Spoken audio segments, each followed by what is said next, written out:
everybody, it's Dana Joy back today to show you a really quick Christmas card. This card came together in no time. Look at those cute little lights. I'm going to show you how to make this card and it's super easy to do.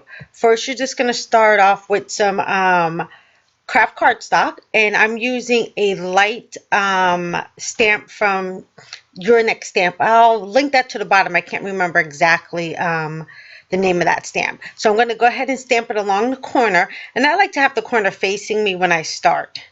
So I'm going to just line that up, and I'm going to try to get my string towards the bottom of the cardstock. I'm just going to push down and press in real good, and then I have my first row.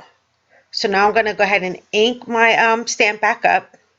And I have to tell you, I love this Fiskars stamp press. It is awesome because when you go to press down, I'm going to show you, you get a little bit of leeway because of the feet on there to like kind of line it up exactly where you want it before you push down. I would have to say this is probably one of the best things I have in my craft room. So I missed a little spot off to the edge there, but I'm not going to worry about that. I can fill that in with a multi-liner later. Okay, so I'm just going to stamp my last row of lights. Again, I like to have the edge that I'm stamping facing me. So again, with this great Fiskars press, you're able to line everything up first before you actually push down on your cardstock. All right, and that is going to finish our third line. Aren't those cute? So adorable. Okay, let me clean up my mess before I get ink everywhere. You never want to work on a dirty craft mat because you can turn around and transfer the ink to the back of your card later, which would not be good. So I'm going to go ahead and color my lights in with some Copic markers. You can use any kind of markers. You can use distress markers, you can use Copic markers, you can use Spectrum Noir markers. It's totally up to you. I'm going to start with my red, and I'm going to go every other light bulb with my red. All I'm doing is lightly flicking the color in order to get a pretty good coverage. I'm not going to worry about it too much. I'm not going to do any blending on these because I'm going to be covering them up with glossy accents later. So I'm just lightly going to go in, and I like to rotate my cardstock when I'm doing this, so I'm not fighting against it, if that kind of makes sense. I'm actually moving the paper to work in the direction in which I want to color. I hope that made sense to you guys. Okay, so I'm going to go ahead and finish up the corner one here. And this is super easy to do. I actually had a whole bunch of these lined up at one time and had them all done in a couple minutes. So as you can see, I already finished up all my red. Very cute. See, really easy card to put together. So now I'm going to start with my green, and I chose to do the YG45. Again, I'm just laying down color. The biggest thing here is just to try to stay within the lines. I'm not trying to do any shading like I said before when I was doing the red, because it's all going to be covered up with glossy accents. So, you know, for me to do all that shading and everything would kind of be a waste of time because you're not really going to see the definition once the glossy accents goes on.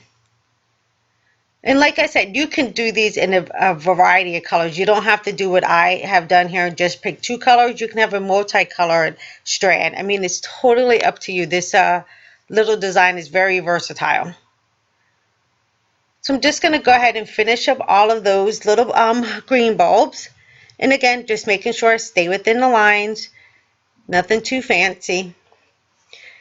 All right, and here's my last one. I'll just finish that one up. And this takes minutes. Absolutely the quickest card I've ever put together. See, and my little light bulbs are done. But now I need to color in the top parts, like the part where the light bulb fits into the string or the wire. And I'm just going to grab my, I think this is frayed burlap distress marker. I kind of like this marker over all of the other Copic markers, and I'm leaving a little section in between each of the colors that I'm bringing in from the edge, just to kind of mimic like a highlight on the metal part of my bulbs. Okay, next I'm going to go ahead and add a sentiment right across the middle of my lights. I'm going to go ahead and use this set called Joy to the Woods by Lawn Fawn. I'm going to use the Joyful Wishes.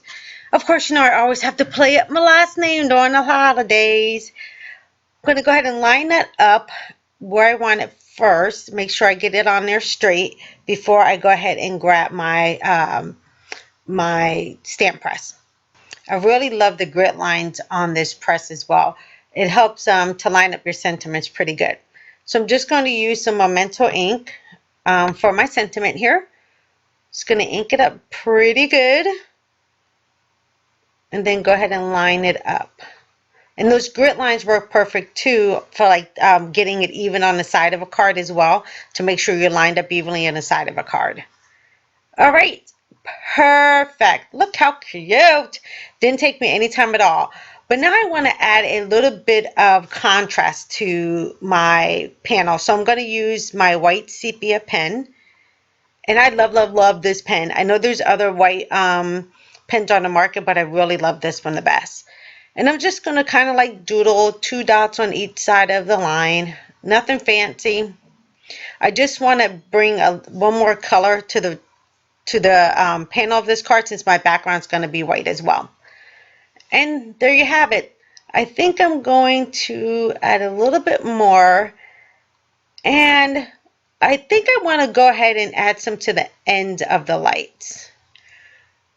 Like I said before, you can go ahead and fill that in with a multi-liner if you want it to reach all the way to the edge. If you don't, you can do like me. And again, that's just to add a little bit more contrast to the front of my card. Super easy to do. Okay, now I really like that. Ooh, ooh, ooh. Okay, now we need to put the finishing touches on this. I'm going to go ahead and add some glossy accents over each one of my little light bulbs. And that's kind of give it that glass kind of look to it. I'm going to shake some of it out first onto my craft mat so I can get rid of some of the air bubbles. Let me back this out a little bit so you can see. And now I'm just going to fill in each little bulb with glossy accents. Especially when you're using glossy accents, you kind of want to make sure you stay in the lines. I find if you go outside the lines, you can use like a toothpick or the edge of your scissors to bring that glossy accent back into place where it needs to be. So I'm just going to go around the rest of my card here and fill everything in. And it kind of looks milky right now, but once it dries, it would dry totally clear. So right now it kind of looks odd, like it has like maybe like a little bit of discoloration to it. But again, it's wet. When it dries, it's going to look awesome. Okay, so I'm just going to close up my glossy accent, and I'm going to tap. I like to tap anytime I put down glossy accent. It seems to me to help the glossy accent settle onto the image or onto the cardstock. So we're going to set that aside and let it dry, and we're going to come back and finish the card.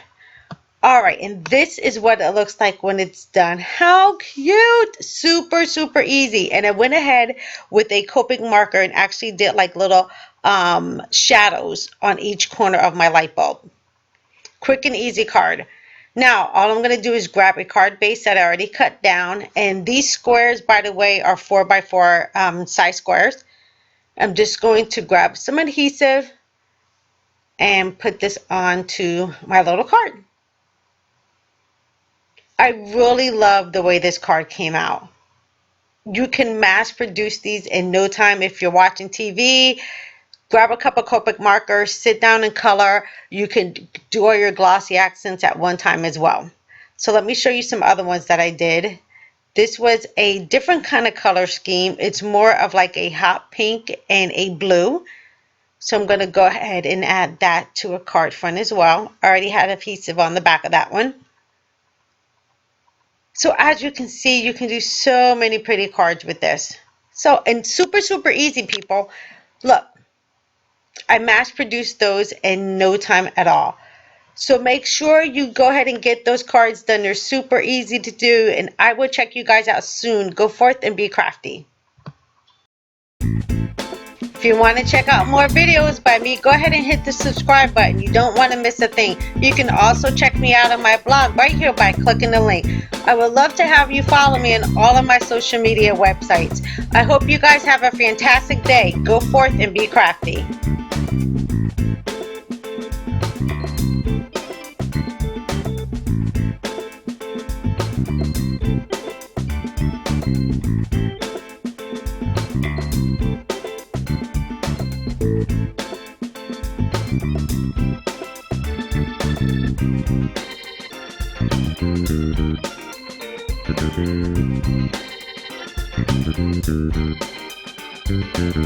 Thank you.